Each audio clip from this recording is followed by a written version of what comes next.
सजवार शाह के लिए ये कोई नई बात नहीं थी, लेकिन आज उसके दोस्तों ने वाकई उसे खुश कर दिया था। रॉ की तरफ से उसे ऐसे तहाइफ अक्सर मिलते रहते थे, लेकिन इससे पहले वो जिंदगी में कभी किसी औरत से इतना ज्यादा मुतासिर नहीं हुआ था जितना उस सुंदरनी ने उसे किया था। सुंदरनी का ताल्लुक किस मुल्क से था, किस शहर से था, सजवार शाह को उससे कोई बहस नहीं थी, ना ही उसने कभी कुछ पूछने या जानने की कोशिश की। वो जिंदगी की हर साथ को रंगीन बनाना और उससे लुत्फानंदोज होना चाहता था, खा उसकी कुछ ही कीमत क्यों ना अदा करनी पड़ती। जब कभी ऐसा खास मेहमान उसके लिए लाया जाता तो सजवार शाह बतौर खास अपनी खुसूसी हवेली में जश्न ऐशो इशरत मुनक्किद किया करता। ये हवेली गोट के एक कोने पर किले की सूरत कायम थी, जिसकी दीवारों और फसीलों पर हर वक्त मुसल्ला पहरेदार मौजूद रहते। सजवार शाह के खुसूसी मेहमानों के लिए ही उस हवेली के दरवाजे खुलते थे, और जब सजवार शाह वहाँ होता था तो किसी को हवेली के नजदीक भटकने की भी इजाजत नहीं दी जाती थी। लेकिन उस रोज अजीब हादसा हुआ। मुंशी हवेली के बाहर वाले हिस्से में बैठा था जब पहरेदारों ने अचानक ही बहावल की आमद की इत्तला दी। मुंशी ने बड़बड़ाते हुए कहा, ये कहाँ आ गया?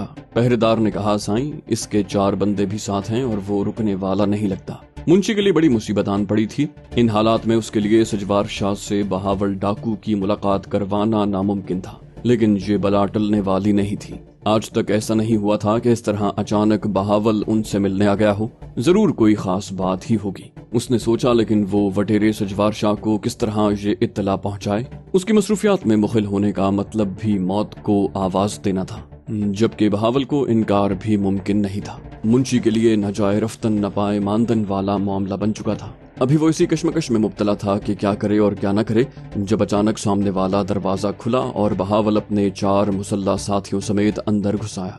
सलाम साईं बहावल, कैसे हो?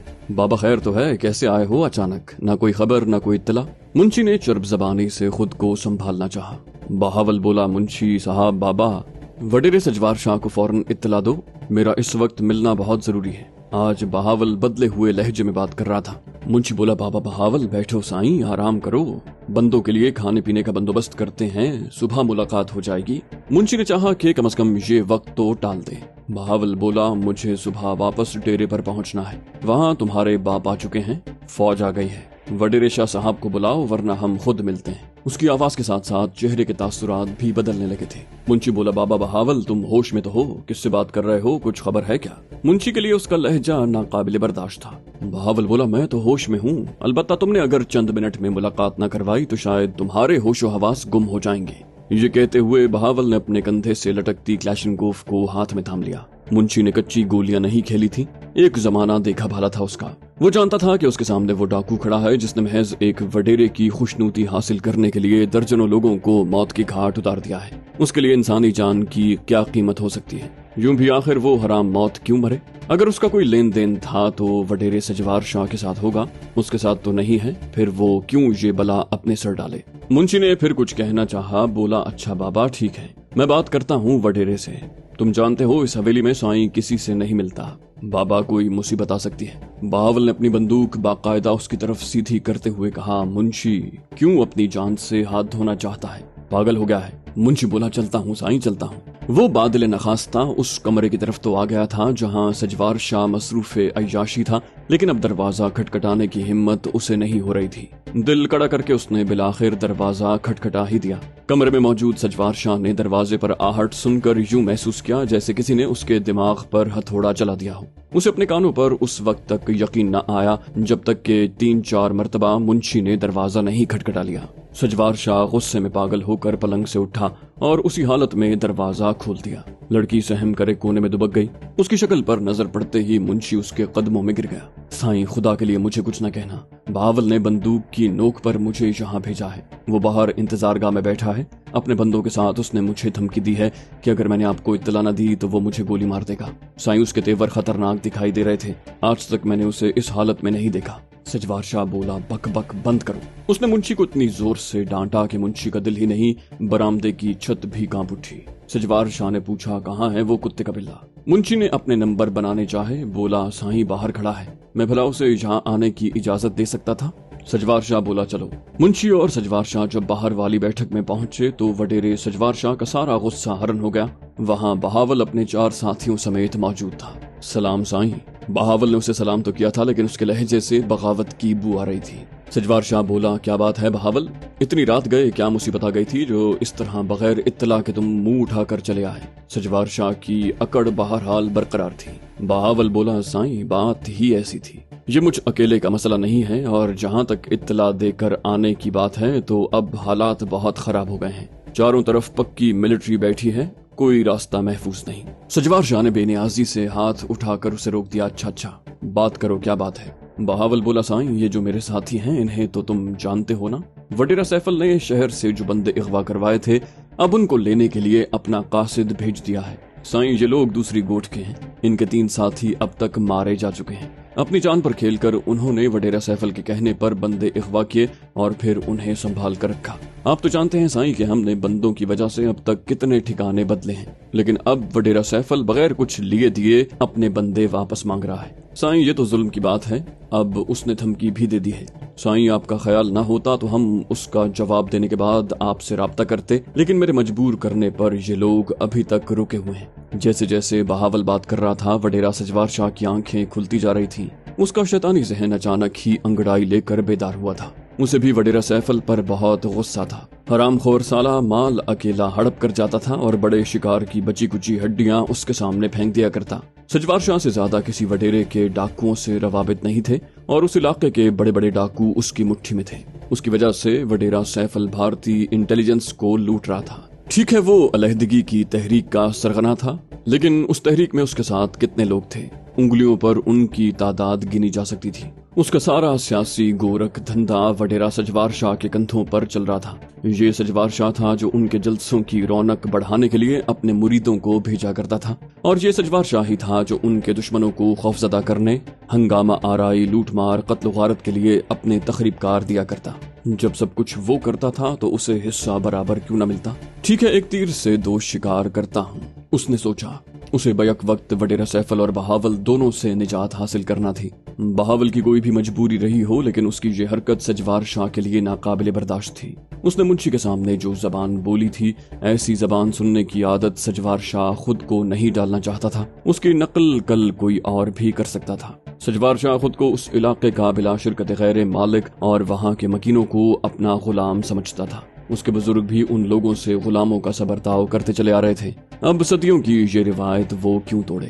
وہ فوراً ہی ایک فیصلے پر پہنچ گیا۔ بہاول تم میرے ساتھ آؤ، ابھی اس بات کا فیصلہ ہو جانا چاہیے۔ اپنے بندوں کو یہاں بٹھاؤ، منشی ان کے لیے کھانے پینے کا بندوبست کرو، بیچارے بہت تھک گئے ہیں۔ اس نے بہاول کو اشارہ کیا اور کمرے سے باہر آ گیا۔ بہاول نے اپنے ساتھیوں کو آنکھ کے اشارے سے مستعد رہنے کی تلقین کی اور سجوار شاہ کے ساتھ دوسرے کمرے میں چلا گیا۔ سجوار شاہ نے صوفے کی طرف اشارہ کیا، بیٹھو۔ بہاول بیٹھ گیا۔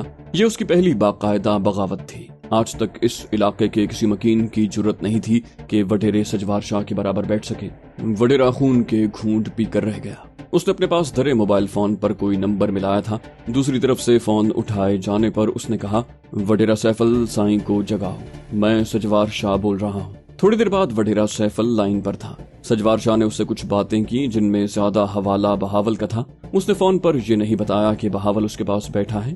دوسری طرف سے جو کچھ کہا گیا وہ سنتے ہوئے وڈیرا سجوار شاہ کبھی کبھی مسکرانے لگتا تھا۔ جس بات کا علم بہاول کو نہ ہو سکا وہ فون پر انگریزی میں ہونے والی گفتگو تھی۔ تھوڑی دیر کے بعد اس نے فون بند کر دیا۔ بولا، بہاول بابا میری بات غور سے سن لو۔ بہاول کے منہ سے بے ساختہ نکلا، حکم سائیں۔ اس نے بہاول کی آنکھوں میں جھانکتے ہوئے کہا، بابا یہ وڈیرا سیفل کچھ زیادہ ہی اونچا اڑنے لگا ہے۔ اس نے 2 پارٹیوں سے پیسہ لے کر کھایا ہے اور اب ہم کو دھوکہ دے رہا ہے۔ بہاول بولا، یہ تو غلط بات ہے سائیں۔ سجوار شاہ نے کہا، میں بھی تو یہی کہتا ہوں بابا۔ بہاول بولا، سائیں یہ معاملہ مجھ اکیلے کے بس کا نہیں، اس میں اور بھی لوگ۔ سجوار شاہ بولا، بابا بہاول تم چھوڑو ان باتوں کو اور میری بات غور سے سنو۔ ابھی یرغمالیوں کو اپنے پاس رکھو اور ہاں، وڈیرا سیفل کو اس غداری کا سبق ضرور سکھانا ہے۔ بہاول وڈیرا سیفل کو قتل کر دو۔ اس کی بات کے آخر میں بہاول کا چونک اٹھنا بالکل فطری تھا۔ وہ بولا، میں سمجھا نہیں سائیں۔ سجوار شاہ بولا، تم نے کیا کوئی اور زبان بولنا شروع کر دی ہے؟ اس میں نہ سمجھنے والی کوئی بات نہیں۔ چاروں یرغمالیوں کو ہمارے بندوں کی حفاظت میں دے دو، تمہیں وڈیرا سیفل کے ٹھکانے تک ہم پہنچا دیں گے، تمہیں وہاں سے گوٹھ تک واپس پہنچا جائیں گے، اور ہاں 1 لاکھ روپیہ تم ایڈوانس لے لو، یرغمالیوں کی رقم میں سے آدھا آدھا کر لیں گے۔ بہاول نے کچھ دیر کے بعد گردن ہلاتے ہوئے رضامندی ظاہر کر دی۔ ٹھیک ہے سائیں، جیسے آپ کا حکم۔ وہ یہاں آمد پر جس طرح تیش زدہ دکھائی دے رہا تھا اب اتنا ہی تابعدار بنا ہوا تھا۔ बहावल और उसके साथियों की रवानगी के बाद सजवार शाह ने मुंशी को तलब किया। मुंशी इधर आओ। वो बोला जी साईं। सजवार शाह ने कहा बाबा कल सुबह के बाद मेरी फोर्स कमांडर से मीटिंग का बंदोबस्त कर दो और कल रात को क्या नाम है उसका वो नकड़ी बहावल की बेटी उसे डेरे पर पहुंचा देना। उसकी शादी का किस्सा भी निमट ही जाए तो अच्छा है। बहावल बेचारे को बहुत फिक्र लगी रहती है उसकी जिंदगी में नकड़ी के हाथ पीले हो जाएं तो ही अच्छी बात है ना। वडेरा सजवार शाह के होंठों पर वैश्याना मुस्कुराहट रक्स करने लगी थी। उसकी आंखें खून पीने वाले दरिंदों की सी हो रही थी जिन्हें अरसे के बाद ताजा खून मयसर आया हो। उसने बहावल को इस गुस्ताखी की सख्त सजा देने का फैसला कर लिया था। रात का बाकी हिस्सा वडेरा सजवार शाह ने सुंदरनी के साथ मामूल के मुताबिक गुजारा। वो आने वाले लम्हात के तसव्वुर से लुत्फानंदोज हो रहा था। वडेरा सैफल के बाद सारी कमान अमलन उसे मुंतकिल हो जाती और उस इलाके में कोई ऐसा डाकू नहीं था जो उसके साथ किसी यरगमाली की सौदेबाजी से गुरेज की जुर्रत करता। वडेरा सैफल एक ही वक्त में भारतीय इंटेलिजेंस रॉ और मकामी यरगमालियों के लवाहिकीन ही को दोनों हाथों से नहीं लूट रहा था बल्कि डाकुओं से भी बाकायदा हिस्सा वसूल कर रहा था। उसकी मौत के बाद ही ये सब कुछ सजवार शाह के इख्तियार में होता। सुबह वो दिन चढ़े तक बदमस्ती की नींद सोता रहा। दिन चढ़े जब वो नाश्ते की मेज पर बैठा तो मुंशी की तरफ से उसे मकामी फोर्स कमांडर के साथ दोपहर के बाद मीटिंग की इत्तला मिल गई थी। सजवार शाह की पुरजोर दरखास्त पर मकामी फोर्स कमांडर ने उसके साथ दोपहर के खाने में शमूलियत पर आमादगी जाहिर कर दी। उस इलाके में अमन अमान की बहाली और डाकुओं की सरकूबी के लिए उसे बहरहाल सजवार शाह का ताउन दरकार था। दोपहर को जब फोर्स कमांडर सजवार शाह के डेरे पर पहुंचा तो वहां के माहौल ने उसे खासा मुतासिर किया। जिस बड़े हॉल कमरे में खाने की मेज सजाई गई थी वहां अनवाओ अक़साम के खानों के अलावा दीवारों पर जाबजा कुरानी आयात भी सजाई हुई थी जिनसे बज़ाहिर सजवार शाह के मजहबी रुझान की निशानदही हो रही थी। मुनाफिकत में सजवार शाह को कमाल हासिल था। वो मकामी सियासत को बहुत अच्छी तरह समझता था और वक्तन फवक्तन होने वाली तब्दीलियों से बाखबर रहता। उसने फोर्स कमांडर को एतमाद में लेते हुए कहा जनाबे वाला हम तो साईं अपनी जान मुल्क की सलामती के लिए देने को तैयार हैं, लेकिन अफसोस इस बात का है कि हमारे हर काम का क्रेडिट वडेरा हाशिम ले जाता है और हम सरकारी कागजात में दुश्मन ही समझे जाते हैं। साईं मैंने आपको देने के लिए 2-3 बड़े सरप्राइज रखे हैं, आपकी तबीयत खुश हो जाएगी। साईं बहावल डाकू तक मेरे बंदों ने रसाई हासिल कर ली है। अभी हम उसको किसी चक्कर से बाहर निकालने की कोशिश करेंगे। शेर का शिकार कछार से बाहर निकाल कर ही किया जाता है ना। साईं बड़ा खतरनाक डाकू है, दहशत फैला रखी है उसने सारे इलाके में। मुझे आपका ताउन और दोस्ती दरकार होगी। फोर्स कमांडर जो बड़े धीमे मिजाज का नौजवान ऑफिसर था बोला सजवार शाह साहब अगर आप मुल्क व कौम के लिए अमन अमान की बहाली के लिए और डाकुओं के खात्मे के लिए हमारे साथ ताउन करेंगे तो हमें अपना दोस्त ही पाएंगे। हम यहाँ कत्ल गारत के लिए नहीं बल्कि दुश्मन की पैदा करदा रेशा दवानियों के खात्मे और मकामी आबादी को तहफ़्फ़ुज़ देने के लिए आए हैं। हमारी तरफ से हर डाकू के लिए ये ऑफर मौजूद है कि अगर वो गैर मशरूत हथियार डाल दे तो हम उसे मारेंगे नहीं बल्कि कानून के हवाले कर देंगे। सजवार शाह साहब मैं आपको साफ साफ बताना चाहता हूँ कि पानी अब सर से ऊंचा हो रहा है और हमें आहनी हाथों के साथ डाकुओं से निपटने का हुक्म मिला है, लेकिन मैं तुम्हें इस बात की जमानत देता हूँ कि किसी बेगुनाह के खिलाफ कोई कार्रवाई नहीं होगी और हम हरगिज ये नहीं चाहेंगे कि हमारे और डाकुओं के मुकाबले में बेगुनाह शहरी मारे जाएं। अगर तुम बहावल को गिरफ्तार करवा देते हो तो मैं जाती तौर पर तुम्हारी सिफारिश हुकूमत से करूंगा। उसने सजवार शाह की पेशकश पर किसी जज्बातीपन का मुजाहरा नहीं किया था। वो कानून की बालादस्ती बहरहाल कायम रखना चाहता था। इंटेलिजेंस रिपोर्टों के मुताबिक सजवार शाह भी कोई नेक नाम वडेरा नहीं था और ये बात तो फोर्स कमांडर को भी समझ आ रही थी कि सजवार शाह जरूर इस चक्कर में अपना भी कोई मतलब निकालेगा। सजवार शाह बोला साईं हम भी यही चाहते हैं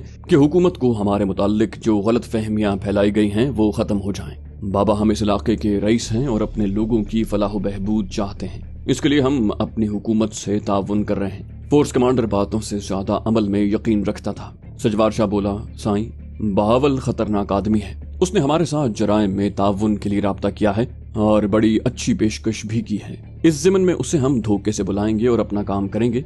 जहां उसे शक गुजरा कि हमने फौज का ताउन लिया है वो खूंखार दरिंदे की तरह तबाही का देवता बन जाएगा और हम बेगुनाह लोगों को मरवाना नहीं चाहते। मुझे अपने बंदों पर एतमाद है कि वो खुद बहावल को काबू कर लेंगे। अगर जिंदा न पकड़ सके तो मार जरूर डालेंगे। यूं भी उसके सर की कीमत शायद 5 लाख रुपए सरकारी तौर पर है। हम आपसे राब्ता रखेंगे और जरूरत पड़ने पर आपका ताउन हासिल करेंगे। फोर्स कमांडर बोला ठीक है। उसे आम खाने से मतलब था, गुठलियां गिनने से नहीं। बहावल का शुमार उन डाकुओं में होता था जिनको मारने के खुसूसी अहकामात उन्हें मिले थे थोड़ी देर के बाद फोर्स कमांडर रुखसत हो गया। वडेरा साईं सजवार शाह ने अपनी मूंछों को ताव देते हुए कहा, मुंशी बाबा आज नकड़ी को पहुंचा देना।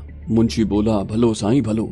वो अपने साईं का हुक्म समझ गया था। उसका साईं बहावल को जिल्लत की मौत मारने पर तुल गया था। उस रात जब एक तरफ वडेरे सजवार शाह का हरकारा बहावल को सैफल के कत्ल का सिग्नल देने जा रहा था, वहां दूसरी तरफ मुंशी अपने आदमियों के साथ बहावल की नौजवान बेटी नकड़ी को उठाकर सजवार शाह के डेरे की तरफ ले जा रहा था। उसे यही बताया गया था कि उसे अपने बाप से मुलाकात के लिए ले जाया जा रहा है। अक्सर वो इस तरह कभी अपनी माँ के साथ और कभी अकेली अपने डाकू बाप से मिलने जाया करती थी। आज भी वो बेचारी यही समझ रही थी कि उसे अपने बाप से मिलाने के लिए ले जाया जा रहा है। मुंशी उसे हवेली में पहुंचाकर अब फोन पर सजवार शाह को इत्तला दे रहा था। ठीक है, पहले मैं इसके बाप से निमट लूं, फिर इसके साथ जश्न मनाऊंगा। सजवार शाह ने कहा लगाकर फोन बंद कर दिया। बहावल के साथ सजवार शाह के 2 आदमी थे और जीप नजदीकी गोट की तरफ जा रही थी, जहां सजवार शाह ने वडेरा सैफल को शराब शबाब की एक खुसूसी महफिल में मदऊ किया था। ऐसी शामें ये लोग अक्सर एक दूसरे के लिए मुनक्किद किया करते थे। वडेरा सैफल उसे मामूल की कार्रवाई समझकर एक बॉडीगार्ड के साथ उस तरफ आ रहा था।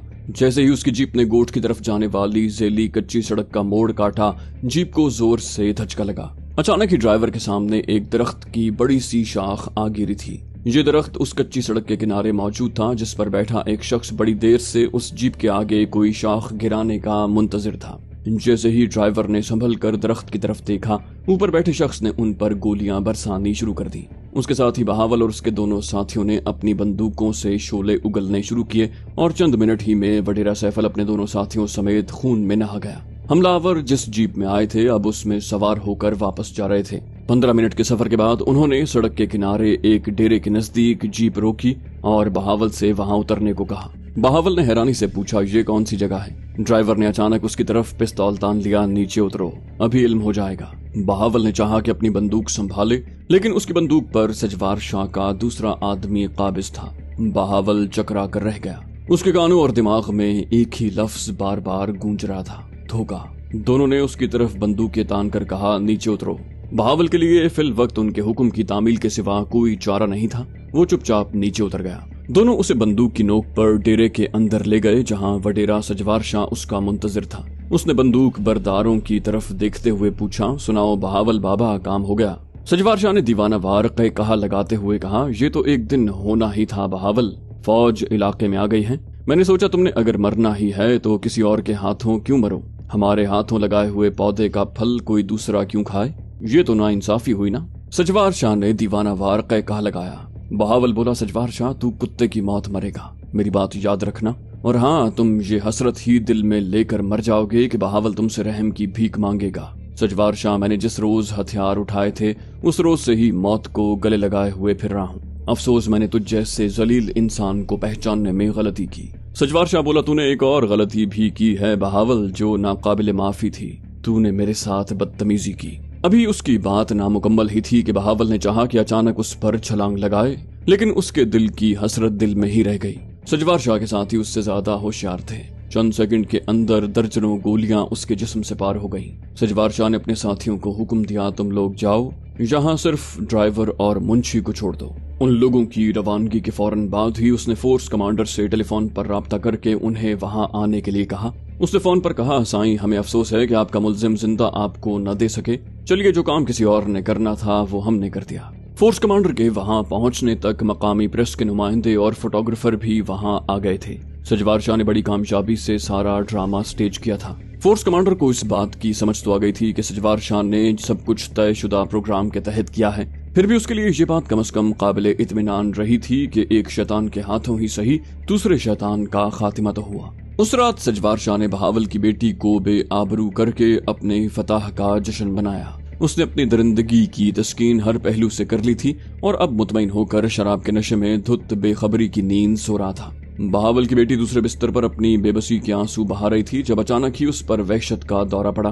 कमरे की दीवार पर सजी कुल्हाड़ी उसने दोनों हाथों में मजबूती से थामी और शैतान की सूरत पर नजर दौड़ाई। ये वो दरिंदा था जिसके लिए उसके बाप ने उस इलाके के लोगों की जिंदगी जहन्नम बना दी थी। उसके एक इशारे पर नकड़ी का बाप खून के दरिया बहा दिया करता था। इस एहसान फरामोश वहशी ने आज अपने मोहसिन की बेटी को बेआबरू कर दिया। उसके बाप को मार डाला था और बड़े तकब्बुर से उसे ये खबर भी दे दी थी। वो ज़ेरे लब बड़बड़ाई, सजवार शाह बहावल की बेटी इतनी मजबूर नहीं, जिंदा तो मैंने अब रहना नहीं, लेकिन तू भी जिंदा नहीं बचेगा। उसके दिल में मौजूद सारी नफरत उसके हाथों में कुव्वत बनकर सिमट आई थी। अचानक ही उसने कुल्हाड़ा हवा में बुलंद किया और पूरी कुव्वत से उसका फल सजवार शाह की गर्दन में उतार दिया। खून फव्वारे की तरह उसकी गर्दन से यूं उबला जैसे ज़िबा होने वाले बकरे की गर्दन पर छुरी चलाने से बहता है। उसके साथ ही नकड़ी पर दीवानगी का दौरा पड़ गया। उसने चीखते चिल्लाते हुए दीवानावार सजवार शाह के जिस्म पर कुल्हाड़ी के वार करने शुरू कर दिए।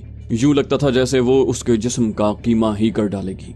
न जाने कब तक वो उसके मुर्दा जिस्म पर कुल्हाड़ी चलाती रही। नकड़ी का सांस फूलने लगा था। खून में लथपथ वहशी दरिंदे पर नजर डालकर उसने नफरत से सजवार शाह के मुर्दा जिस्म पर थूक दिया और उसी हालत में भागती हुई बाहर निकल आई। हवेली के दरवाजे तक कोई पहरेदार उसके रास्ते में नहीं आया। दरवाजे पर मौजूद पहरेदारों ने उसे इस हालत में देखा तो एक लम्हे के लिए घबरा गए। बहावल डाकू की बेटी दरवाजे से बाहर निकल गई। खौफजदा पहरेदार जब तक संभले वो दूर जा चुकी थी। ऐन उन लम्हात में जब मुंशी और दूसरे मुलाजिमीन सजवार शाह की नाकाबिले शनाख्त लाश के गिर्द घेरा डाले खड़े थे, बहावल की बेटी तेजी से उस गाड़ी की तरफ बढ़ रही थी जिसका इंजन उसे दूर से आता दिखाई देने लगा था। उसने हवेली से रेलवे लाइन तक का 1.5-2 मील का फासला उसी दीवानगी के आलम में तय किया था और अब बावकार मौत को गले लगाने जा रही थी। तेज रफ्तार गाड़ी के इंजन ने चंद सेकंड में उसे जिंदगी के बोझ से आजाद कर दिया। सुबह तक फोर्स कमांडर को सारी कहानी समझ आ चुकी थी, क्योंकि वडेर सैफल की मौत की खबर भी उसे रात ही को मिल गई थी।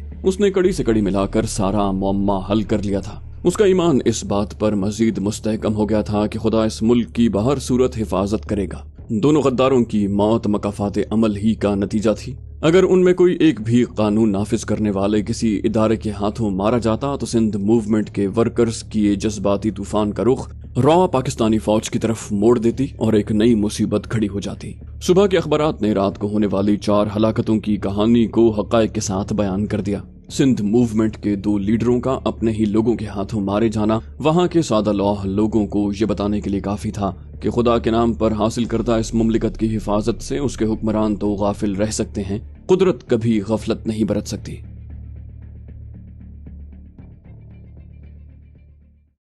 तो दोस्तों, ये थी हमारी आज की एपिसोड। उम्मीद करते हैं आपको हमारी कहानी पसंद आई होगी। जाने से पहले इस वीडियो को लाइक कीजिए और शेयर करना मत भूलिए। कमेंट करके हमें बताइए कि आपको हमारी वीडियो कैसी लगी, और अगर अभी तक आपने इस चैनल को सब्सक्राइब नहीं किया तो इसे सब्सक्राइब कीजिए और बेल आइकन दबाकर ऑल नोटिफिकेशंस ऑन कर लीजिए।